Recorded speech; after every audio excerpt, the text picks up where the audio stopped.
years. They haven't, and LNG's coming up on Wednesday. Yeah, so they are in a very nice position, and obviously now moving over to blue side, so freeing up that Varus span from themselves. This game, they're actually going to be the ones to take off that Aphelios. Maybe it was that one play where Wink almost brought them back into the game. Sam D was like, get it off the board. I also like the Thresh because Xiaoxi's a great Thresh, even though PP God's best champion is the same. Also note that the set away from Funfun is his champion that he hasn't lost a single game on. So the target bans here from V5. Well, eStar, it looks pretty meta across the board with the Syndra to finish off. I want to see if they do go towards the Ezreal because I actually haven't liked them on that pick. I like them more on these aggressive bot lane champions, whether it is the Ashe or the Kalista. Yep. So Sam D's still undefeated on the Ashe, by the way. Yeah. This team looks good when they have options to play, proactively. Yes. If they're the ones put on the back foot, especially in bot lane, because we saw that in FPX Game 3 where they were on Ezreal Bard, and that's not really a lane you play through. You want Bard to go interact with the rest of the map. That's not how Victory 5 play the game. It really isn't. We'll see, because eStar, we haven't talked about them much considering what we saw in Game 1, what we've seen recently against Vici. eStar desperately needs some wins. They need some hope. Changing up the bottom lanes. They've got Wink on the Ezreal, as we mentioned previously before.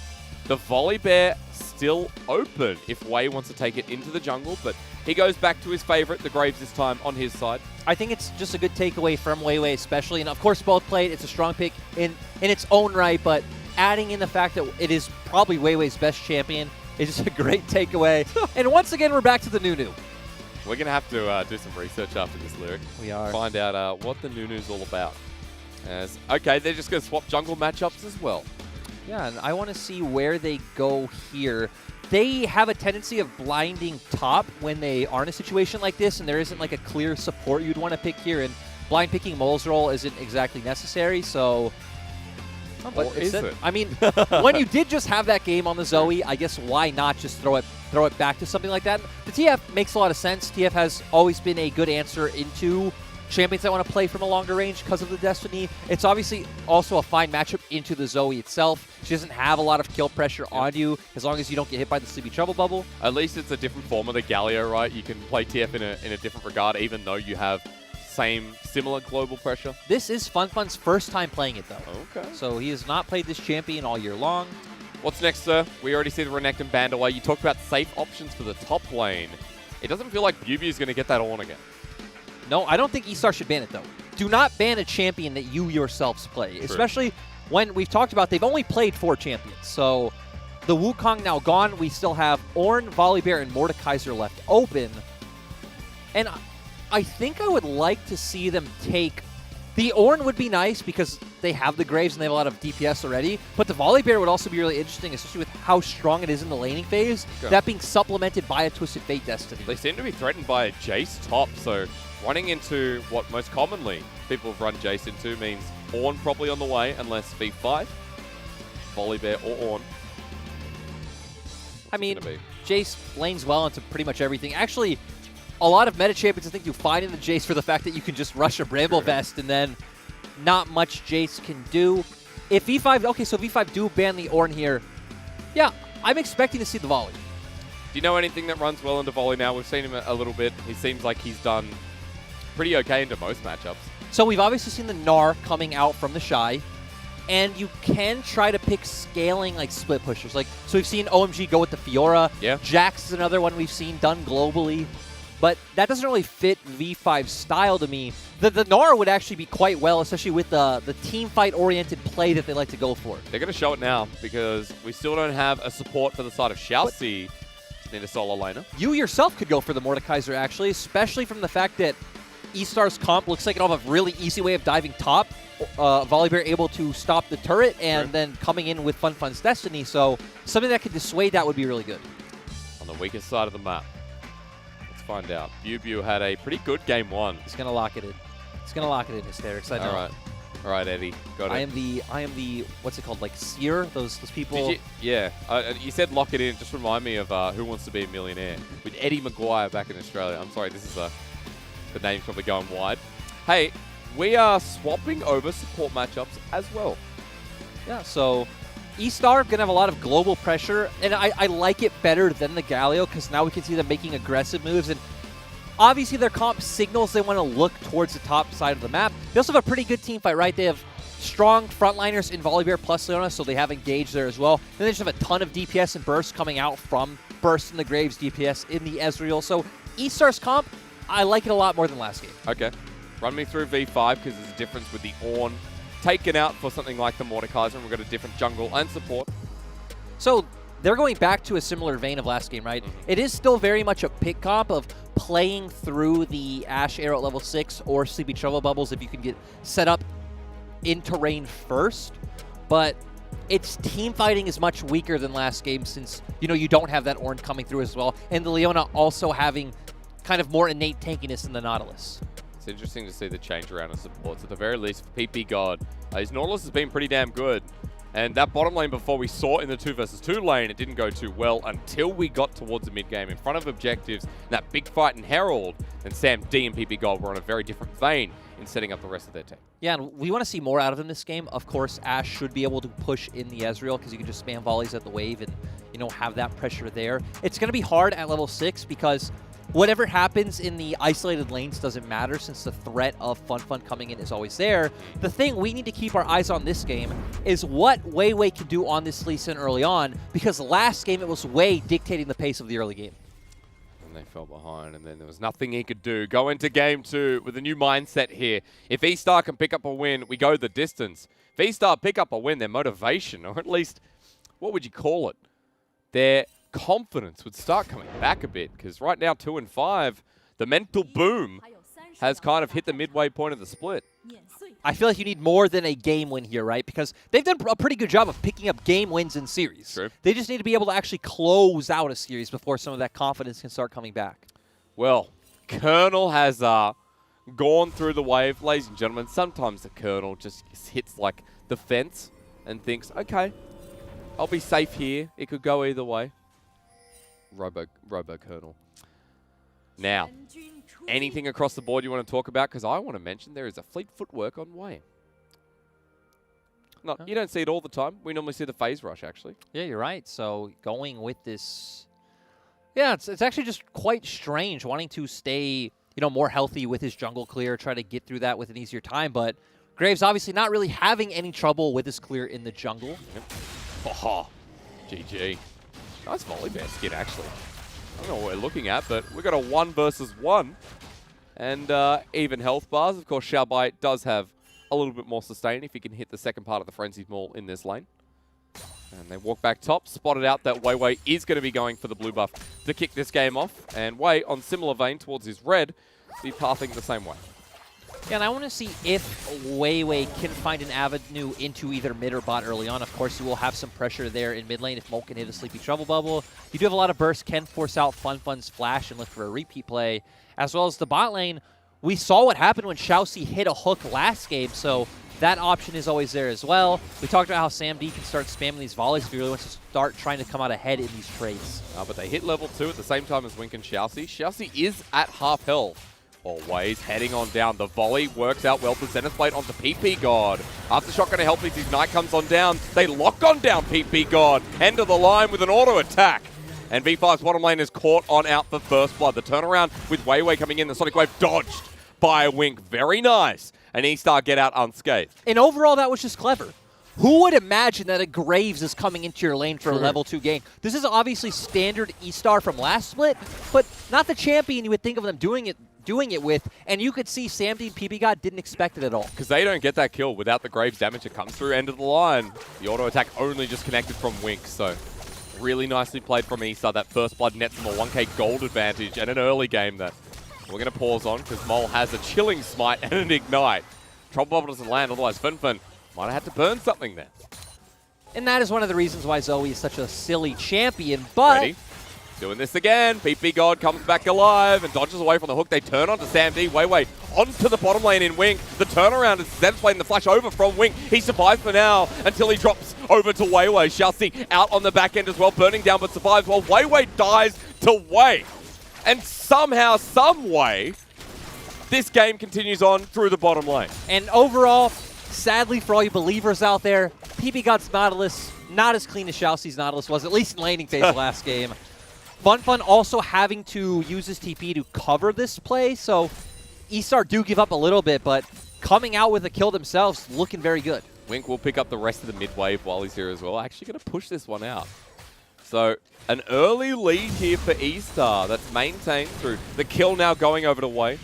Wink also picked himself up a tier as he went back as well. Let's remember that we saw an early lead from eStar in last game, though. Yeah, that's right. Wasn't until we started playing around neutral objectives where we saw V5 start coming out ahead. This is much more aggressive option. Wei has a level lead, and Wei is getting aggressed on the Gromp. Smite is available. He will take it away level 4. He needs to get a ward over the wall, but with a smoke screen, that was so nicely done. That was beautiful. You already mentioned great smoke screen coming out from Wei. And also Xiaobai using his pressure coming as well. Yep. So it's actually looking very reminiscent of what we've seen V5 do to a lot of teams. And it's not around a Rift Herald, so for eStar, much earlier on at the very least. A lot more control, a lot more aggression. And Wei in this jungle matchup has such a big advantage through those 2 kills. Now, and this time around, it's eStar with a great vision line coming down. You just look at it in the river, pretty much having that completely lit up for the side of eStar. And we're getting closer to the point of Fun hitting that level 6 mark, and we can start looking for even more aggressive plays on the map, but I guess eStar have shown they don't even need it. Yeah. It's a strong early game like this. We're reminded of how bottom lane is going after all the action is said and done. We actually see eStar picking out top side. VOD does have a ward, though. V5 might be happy to sacrifice this with Dragon being started. Pings are going down missing. You can see VOD paying the respect. The Sky Splitter doesn't get enough of the slow. And VOD is far enough back in the lane that he's safe for now. That means this Dragon comes at no cost.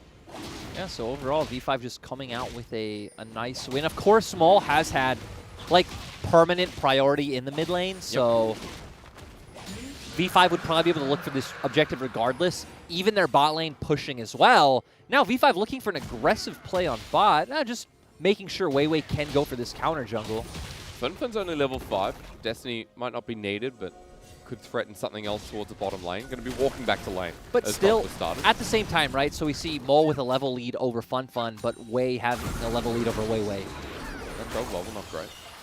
Yeah, not his skill shot accuracy not exactly the same as last game. Though I guess we didn't see him in laning phase actually, you know. True. It was in team fights where we saw him shine like a star. No, we're done. It's the first time you've ever made a joke on broadcast. I know, it didn't feel right. It didn't feel good, did it? Yeah. The Wink's going to get locked down here. Bit of damage to follow through. SamD does have the flash available, but they're just trading well here against Xiaoxi and Wink. Falls back once again. Wei has made his presence known. Wei shadowing for the potential counter game. Probably nothing really going to happen. Maybe PP God can find a dredge line and Wei decides to stay. Oh, disappointed. Okay. Overall, though, like you said, making that jokes and puns, definitely not my thing. I don't think. Didn't feel right. Do you think I make jokes on broadcast? You make too many. Do I? You make very silly ones. I don't make puns, though. You don't make puns. I think you hate puns. People used to call me the OC freak, and I'm like, I don't make puns. Niberia made some puns. He was the... I don't think I've heard Dagda or Munchables use puns, but they seem like the kind of people who would. Oh, okay. That's a compliment, right? I love puns. Okay. I'm just not good at them. They make... hey, we have some pretty good segments here, thanks to Munchables and Dagda. I mean, they did have that V5 sipping game, if any of you remember, if any of you tuned in for that. Hydration game. Yeah, the hydration game. And, sipping game. Hey, it was take a sip, not take a drink. Yeah. So I mean, look, if we're talking about hydration game, one of the rules was if I say I knew it all along for V5, you got to take, what, like 3 sips? Something and I'm like just saying I knew it all along. One of them was I giggle at PP God. Which you've stopped. You've stopped, actually. Well, on broadcast, I've stopped. Thank God, because that was too much. Hey, there's a guy called PP God in a professional league. There you go. Take 2 drinks. So we actually see both bot lanes move over for the potential Rift Herald. Though Bubu committed to bot side, so what we probably want to see from V5 is posture and buy time for Bubu to push out that wave, make eStar lose out on a bit of CS, and then you still have the TP to come in as Bubu. Feels like I'm going to be watching Mole on the side of V5, though. Set up with the blue buff, lost chapter. He's got a lot of damage here, the level 8 Zoe. Now heading towards the position of Wei. And you have a great angle. Oh, really nice. Actually gets the lockdown onto the tank. The damage on Xiaobai puts him at half. The Xiaoxi's being caught on out. Destiny going to be used, but versus 4. Xiaoxi over the wall survives. Wei targeted. And Fenfen comes in massive with the Destiny. Mole can't get the final kill secure on Xiaoxi. And Wink gets PP God around the Herald this time. eStar get their revenge. And honestly, that fight was a bit of a mess. It was all over the place. ultimately it looks like just since V5 were grouped up so closely, we saw a ton of AoE come out from Wei, FunFun, and Xiaobai. All the members got extremely low on the side of V5, and they were able to close out some of those kills. And this Rift are going to be crucial. The 2K gold lead. Security is going to push it even further. Some big kills going over as well to FunFun, and another to Wink. Early setup in this game, too, for eStar to succeed. And we're potentially going towards another Game 3 for eStar. But, you know, coming in, we said that we do like the comp that eStar put together, right? Yep. It has a lot of options to make aggressive plays. You have the scaling elements there. You have a very strong team fight. That's what happens when you take Galio out of the equation, huh?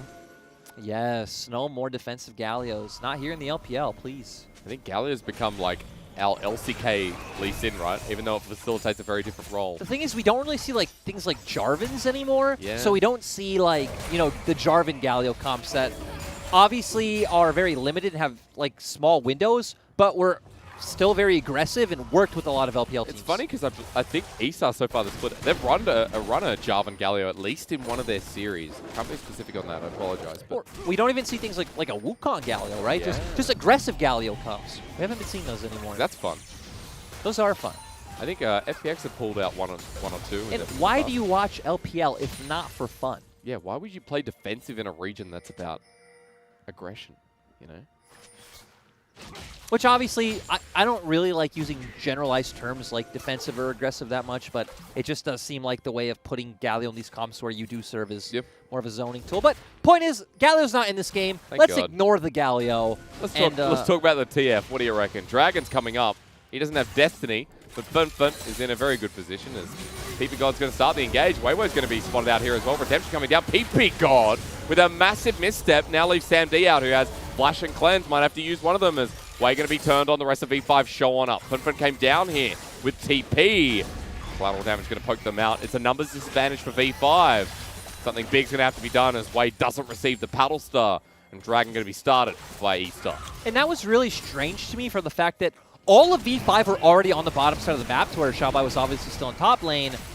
And V5 could have either tried to coordinate a play on bot. Ooh, Hang on, Death Realm onto Wink. The Death Grasp not going to work out. Heal burnt out early. The rest of V5 walking away as BuBu has to disengage. Chain across the arrow onto Xiaobai. A messy fight as PP God has respawned. He's in with a great flank. The trench line doesn't connect though, but Wink is too far out of position. Gets knocked up, knocked down, and V5 now have the Sonic Wave in. eStar have moved into a choke, and they're choking themselves. That early gold lead is absolutely flushed. And watching V5 go for these plays with numbers disadvantage and coming out ahead, sure, they did buy enough time for PP God to come in, but that's the best part, right? They postured, they bought the time, BU having the confidence to pull Wink into the Death Realm, and now this game pretty much back to even. Only a 1K gold lead after all the success is said and done. PP God makes an appearance, and bottom lane's going to get the shove in. Now, Dragon may be secure by the side of eStars, but that gold was crucial to get V5 back with some momentum in this game too. Right, that's the big thing, is that eStar could have started to more decisively walk towards just pretty much stomping this game, but here we see the good ult coming out from BuBu. Sam D buying a little bit of time, but it not really doing much, and then you pointed out the flank coming in from PP God. It's very strange to me that Wink ran downwards, kind of left out, gets bursted out, and you said the rest of eStar go into a choke, and now the members of V5 just able to consistently layer this damage. PP God taketh away, and then PP God giveth back to V5 apparently. I feel like it was more the shot calling of V5, Okay. but at the same time, it was the shot calling that took it away the first time, right? Because all 5 members were bot. PP God cues in by himself and gets bursted. This game's been all over the place. It's been eventful. 13 minutes in, we got a Rift Herald mid as Mole is actually going to find a nice little trouble bubble through. FunFun has gold card, but it doesn't matter when a Zoe has portal jumpers. Gold will be given over to Wei for that charge. As Wei clears out the Rift Herald, not going to find the first turret, of course. A bit more gold on the side of eStar, but not as much as you'd expect, as BuBu is going to be targeted by Xiaobai. Here comes the old Rolling Thunder. The Death Grasp used nicely. Death Realm almost up as... I'm surprised he didn't want to go for it, actually. Didn't have FunFun even has Destiny. Hang on. You speak of Destiny, the Destiny of eStar to not find Sam D was okay. That makes sense. I guess it would have been extremely hard to follow up, and you don't have vision of the other members of E5, right? So we'll actually see that Weiwei and PB were hovering. So I'd say it was probably a smart call by eStar to back off. Yeah. I guess Xiaoxi wanted to try and burn that cleanse. So that something like a gold card could be pretty useful in the next fight. Speaking of the next fight, look towards the Dragon, or look towards bottom lane dive on Wink, who burnt his summoners before. Arcane Shift away, but to be kicked into the walls the next step as he's going to be locked up, no place to go but home. Pete Bigod takes up the turret, and the Destiny from Fun does absolutely nothing. Well, that was so great to see from V5 because they were just so decisive, right? Fun didn't even really have a chance to react to the play. They just pulled the trigger, especially with Pete Bigod's flash just coming in so clutch, but now it's their turn to make a return play. Sammy D is just going to die here, flashing away with the cleanse. Wasn't used before. Don't listen to casters, they're always wrong. As in the mid lane, Xiaobai going to be targeted. Sleepy Trouble Bubble there. Mole taking up 3 turret shots, needs to just walk out of range. The True Shot Barrage doesn't tag him.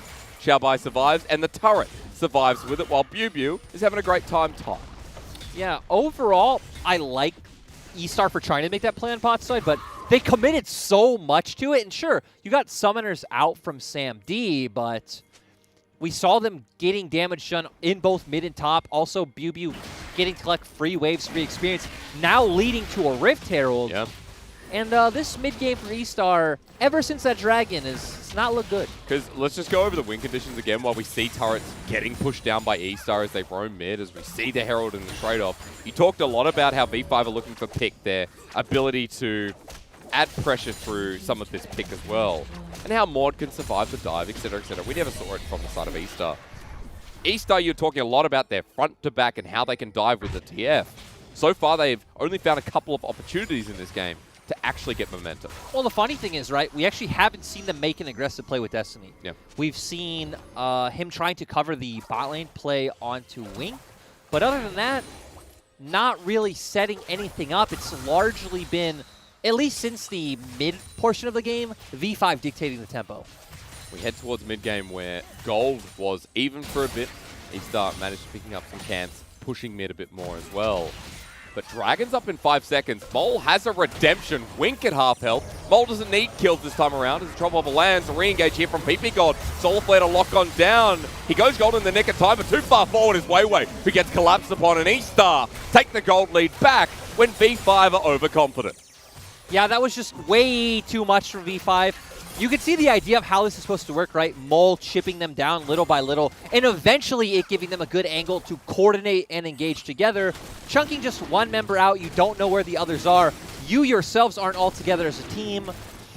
Obviously, it wasn't the right play to go with. 4th death here for Weiwei, and you can see this game not as clean as game number 1, and it's kind of like what we saw with FPX, where Weiwei can have these really game-dictating games. What's the word I'm like? Game-pacing dictate.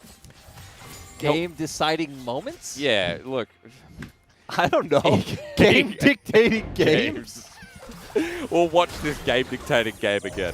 Moment. I like the poke coming out from him. I just don't feel like they should follow it up yet. We see them not being able to coordinate, disengage as a team, and even at this point, the front-to-back from eStar does just seem better. I feel like you need to get more poke down from Mole before you can look for this 5v5. If not, it's a lot more about using Samdy's ultimate to find a pick. Game-defining moments, by the way, is what I was going for. Like game 1. Where game 1, Weiwei had a very clean time in the jungle. And but what was the first phrase you used? Game. Game-defining games? Game-defining moments. Better? Yeah. Okay. Hey, you see the highlight on the bottom of your screen. They're looking at Wade this time around. The singular one. And we are seeing eStar. They were actually like hoping for a cheeky play if someone showed on mid is the way that Xiaoxi was postured, but just gonna be able to use this time to get some vision while Fun catches top wave. And one thing we need to keep in mind is the fact that Fun does still have this Destiny. Yep. The play potential is still there. Ooh. Sam D going to start the engage on it for support. Destiny, as you mentioned, into the backline here for Fun with gold card. Teleport was used early, but in the middle, Xiaobai is now ready to charge on through. Death Realm for Bew to delay time. And once again, both teams in the choke as out of the Death Realm now. Bew met with an untimely surprise. The pullback great with the Death's Grasp, but the Trouble Bubble landing in the choke. Maul wants to line him up, gets the Ignite onto Wei. This Zoe is dictating the fight for V5. Funfun on the escape path. Xiao Bai gets tagged as well. Nobody dies because everyone's way too low to continue. And I'm just surprised that eStar aren't able to come out just with an overwhelming win in such a choke where, look at their champions. They have so much AoE to just layer onto the side of V5. Pretty much Graves' whole combo Q coming out from Funfun, as well as, you know, gold card, red card, whatever you want. An ultimate from Wink, Sky Splitter from Xiao Bai. But still, V5 able to kite it out well enough to then allow Mole to put some damage back in return, and then eStar are the ones who have to, you know, pull back. Mole is so healthy in this game. He's got so much CS under his belt. He's picked up the assist earlier on, and he's had about half a level lead over Funfun for the entire game. So you can see, once again, giving Mole Zoe can be pretty risky for the side of eStar. But at least they don't die after what could have been worse. At least eStar still maintaining that gold lead. But we're heading towards the next Dragon. And, sir, we didn't talk about how scaling goes, what happens from here on. Before we get to the Dragon, it's your turn to tell me what we should be looking for both these teams. I like what the side of eStar put together, right? We see that they have good engage options. Graves obviously going to be a very strong threat in the late game. Ezreal as well. TF, you're going to have damage. You're not going to be some insane hyper carry, but you're mostly going to be there for the gold card. Yep. So I think eStar should be the ones who are slightly favored. Okay.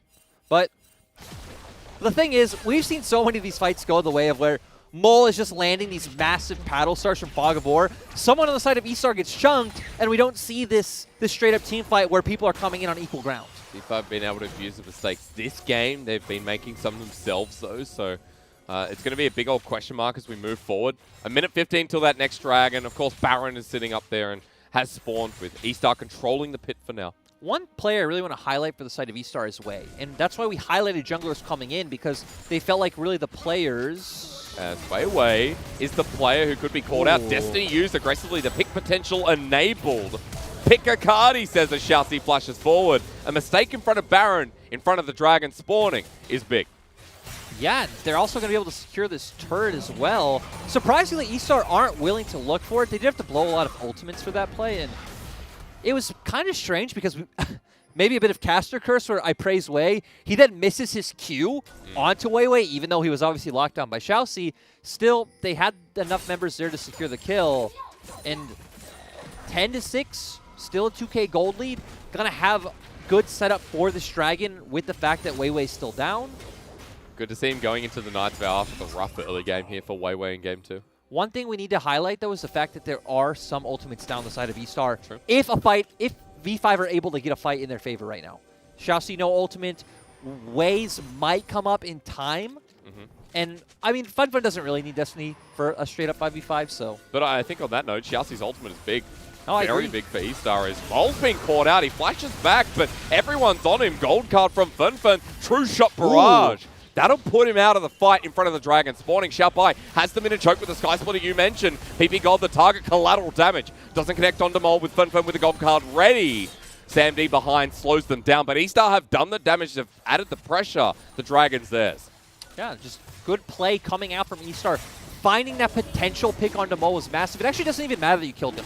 It was enough of a pick in my mind. The fact that you blew his flash, you got him so low he had to base, so he wasn't a factor in that fight, and eStar able to get themselves on soul points with potentially 3 Infernals. A much better look here for eStar. And you want to ask about scaling, right? Well, it doesn't matter if Infernals are coming in regardless, so great from eStar. And now it's going to be about how they keep moving this game forward. And the interesting thing is, we actually haven't seen this game pan out the way we expected to with the Twisted Fate. Yeah. The Twisted Fate's actually been pretty non-consequential. It's been all about Xiaoxi and Wei. It's not something you normally say, as you see the Twisted Fate and what it's picked for. Xiaoxi's waiting in the brush, seeing if anyone overextends. V5 steal away the red buff. They got some vision up towards this Baron. They're going to secure the scuttle yet again.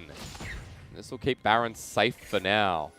Well, there's no dragon, there's no objective, bar this purple worm, and V5 want to pick. As Buby's going to be the one to do it, but into the death realm, Destiny's used. eStar group up a 3, Wei flashes away, but the rest of V5 make the turn. Going for a Mordekaiser means he's going to isolate you anyway and kill the jungler. eStar were looking so good until they thought they could take down a Mordekaiser. Hysterics, how does this happen? And we didn't even get to see it on our screen. We saw the posturing for it, but Sam D hitting the arrow onto Wink. Wink then burning everything, but guess what? They still have the mobility to get on top of you. They take Wink down way. I'm sorry for praising you. BuBu soloing you in the Death Realm. And that was a pretty nice throw to watch, like visually, but also very sad to see for the side of eStar. And he said throw, good keyword. Baron goes over to V5 in a game that looked so eStar favored. Bow your head in shame. Going for BuBu who has Death Realm. Probably not the play. Hey, but this is why we see the Mordekaiser, right? Yes, this is very why well we see, said. even when in spring, teams around the world stopped playing it after the small nerfs it got, LPL was still picking it every series. Yep. Just such a useful champion. But let's go back to this pick. We're going to see the Enchanted Crystal Arrow come out from Sam D. Not enough time for Wink to react. And then the rest of the members follow up. Wink Mole not exactly hitting that paddle star, but great ult coming out from PP God and Weiwei just pulling the trigger. BuBu soloing out Wei on the bottom half of our screens. Xiaoxi going to be left in the middle as well. And Xiaobai didn't have TP, so not able to actually get to this fight. What did you say? It's like aggressive timing here from V5 to make the play rather than go, okay, well, BuBu's dead, let's do Baron. It's like, no, we're going to commit to the rest of the fight. They win it out, they get the Baron anyway. And now they're aggressing with this objective. They're up in gold for the first time this game, and Mole over the wall with the trouble bubble. That might have gone a bit too far forward. Destiny's going to be used. Onto the back with Sam D. Gold card cleansed away from, flashed away from Finfin. Alone, Trouble Bubble is going to join in as eStar actually get the first kill. Mole rejoins as Xiaobai. The Angry Bear is kicked in the groin. Xiaobai has the ulti available with Flash, but into the Death Realm, he's going to get pulled on in. And BuBu's already doing so much damage. Not a good look here as Mole gets aggressed on himself. The runaway from Xiaobai. And Xiaoxi only just to survive. eStars will get a trade, but V5 send it right back. Yeah, so 1 for 1, especially Fun's Destiny. You could understand how it would come out, but great cleanse and great flash coming out from Sam D. Obviously easy to say in hindsight that Fun maybe shouldn't be going so far without the support of his team. Maybe just settling on a pick to PP God would have been better, but really close fight. I could understand eStar's train of thought. We even saw all the bursts come out really early on onto Mole when he was trying to portal jump over the wall and look for some aggressive picks. I will say, to be positive for eStar, a trade when you're going up against Baron slows down the play, slows the pushing. V5 so far have only picked up one turret in the bottom side, so it does mean the reset comes through and we've got 40 seconds left to Baron. That might not actually be the biggest power play. Obviously, it changes depending on comp situation, but it is a good general rule that if you are the team that is losing, trading is always good. Yep. So, eStar at least, losing in a sense, gold is even, but Drake's heavily in their favor. They're on sell point in 40 seconds. The ability to steal or look to contest their Infernal Rift. As Xiaoxi, Sonic Wave not going to connect, back in a weird spot. This is where V5's comp thrives because they do just have so many long-range CC tools coming out from, Zoe, Ashe, and Nautilus. So if eStar, Xiaobai, okay, it was kind of like posturing like he wanted to run in behind and look for a flank, but instead going to back off. It is a turret trade, though, while we see the Baron ending here for the side of V5. BuBu on the bottom side gets a bit of a push while Xiaobai matches. Drag it up in 5 seconds, and eStar have actually backed away, but teleport's being used, Lyric. The picks come through. Trouble Bubble lands. We didn't get to see it, but now with the depth charge onto Wink once again, the Soul Flame means nothing. Xiaobai is pulled on into the Death Realm, and the rest of V5 go for the re-engage while Wink gets stretched line in. PP God flashes away. Xiaoxi goes for the engage, and into the back line. Wei just commits suicide, but it might not matter because Mole and Sammy D do it all again. Fun goes golden for the last time because V5 have won the fight again. Yeah, V5 going to be able to pick up. I would assume they go for an inhibitor, but honestly should have both inhibitor and the dragon coming up. And now this game is just slowly going in V5's favor. Not even necessarily from anything like comp or champion scaling. We just keep seeing V5 capitalize on eStar's mistakes. We saw Wei get caught out before a fight even started. Every single time, it's a 3K gold lead, the base broken. We got so much to recap on that fight while Infernal gets taken down. Remember, the thing going into that was that V5 have long-range options to set up those picks. So clearly, obviously, using those, finding one on the way, and then having that 5v4 where they could keep going forward. The only question left to ask is, do you know the way? Because the way forward here for V5 is looking pretty good after what was a rougher early game. We finally get to see this in action as, yep, pick potential you mentioned. Really nice from the bottom lane. Yeah, and quite disappointing that Way's the one to go and face check a brush when obviously V5 controlled this side of the map. Yeah. Just a huge mistake coming out from him. Ooh, great dredge line coming out from PP God. And then Mole just hitting a very good paddle star. BuBu obviously getting Xiaobai in the Death Realm, able to find that pick as well. Mole's just been playing these team fights especially extremely well on this Zoe, and, well, Fun just kind of left in the middle of it all. Again, BuBu's having a really good game. You know, it's good to see diversity coming out of this top laner when you talk about Ornn versus what Mordekaiser does. Survived the lane, came through. The 1 versus 3 we saw before. He's been a big part of what the mistakes have been coming through from eStar, where he pulls someone into the Death Realm and it's different as Weiwei dodges away.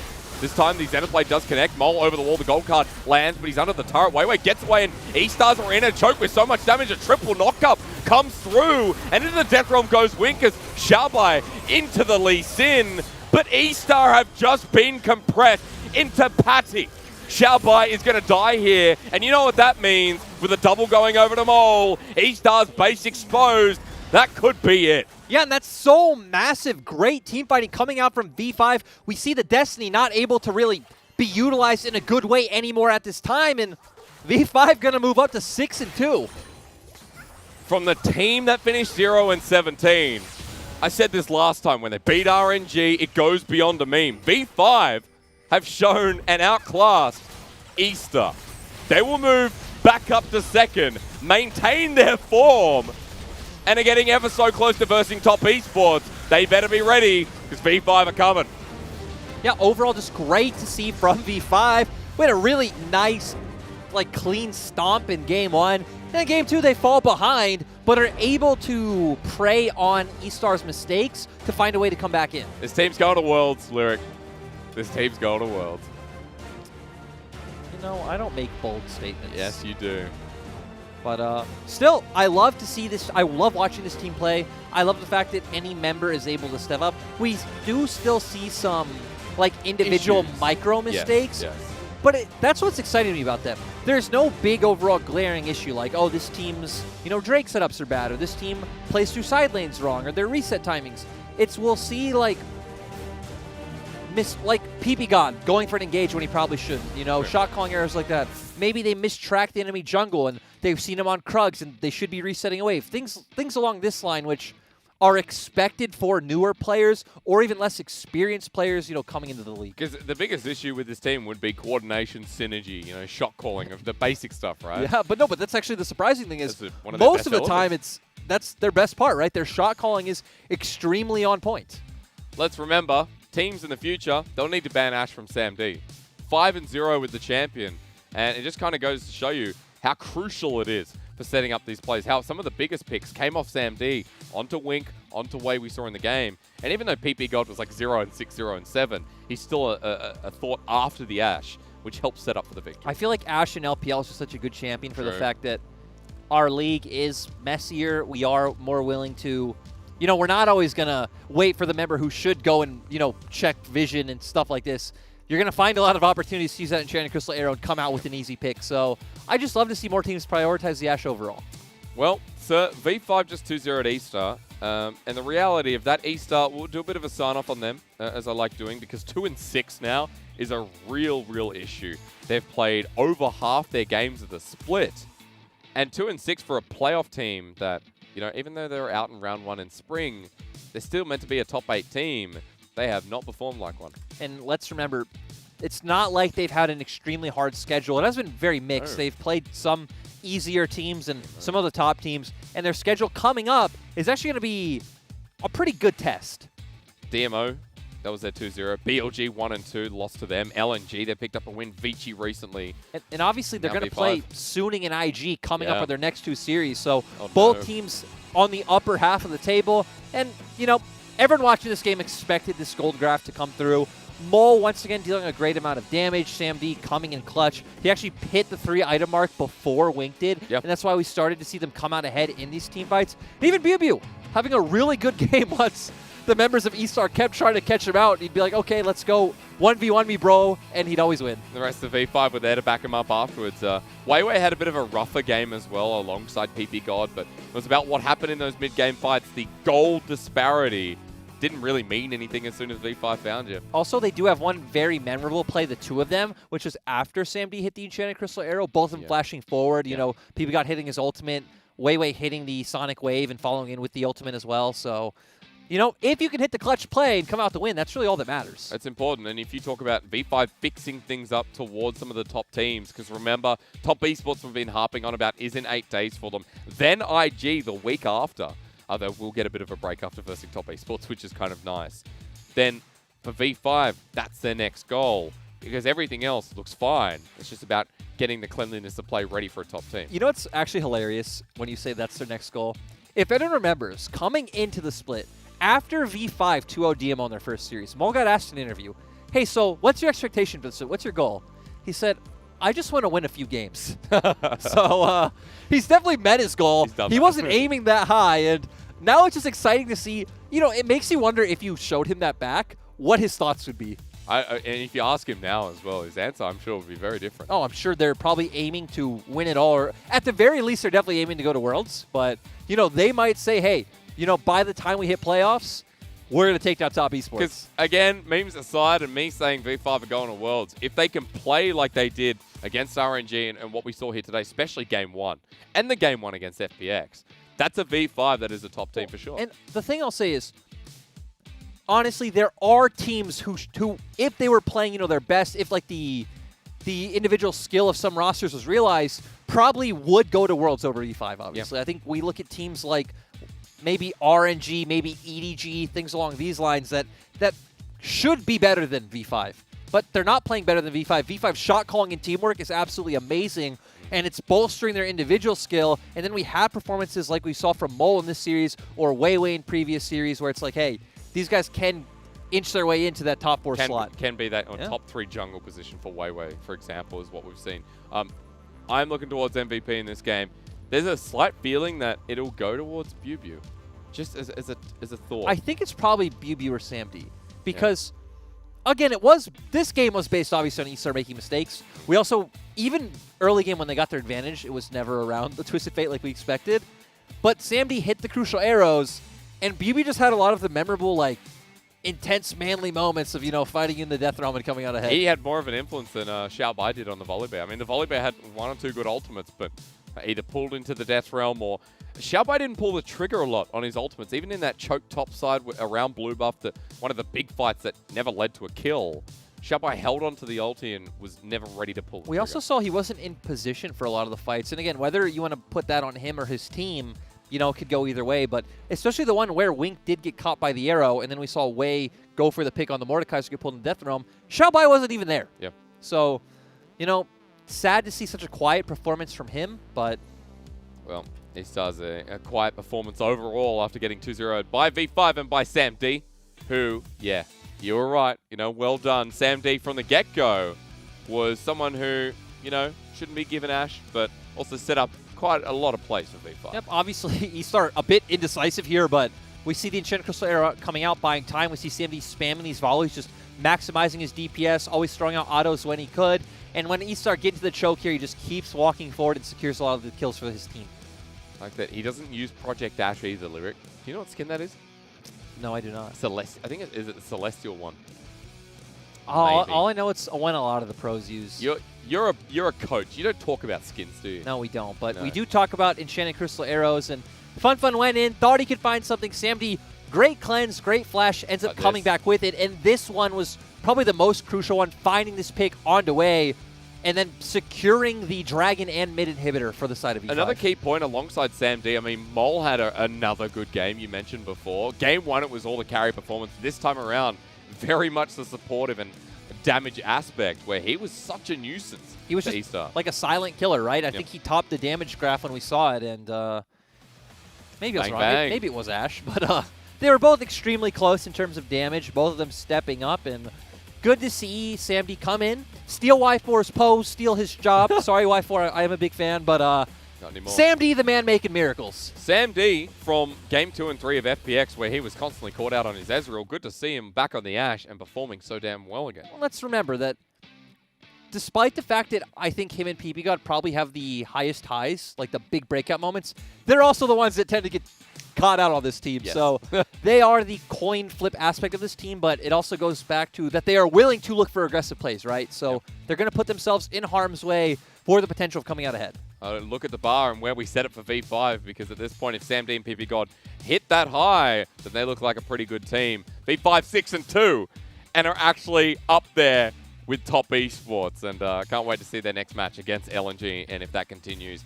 A good start here while eStar gets sent backwards. But ladies and gentlemen, the English broadcast match of the week, we've got a nice surprise for you to cast into that final series of the week. Lyric, myself, and someone else will be back with you right after the break.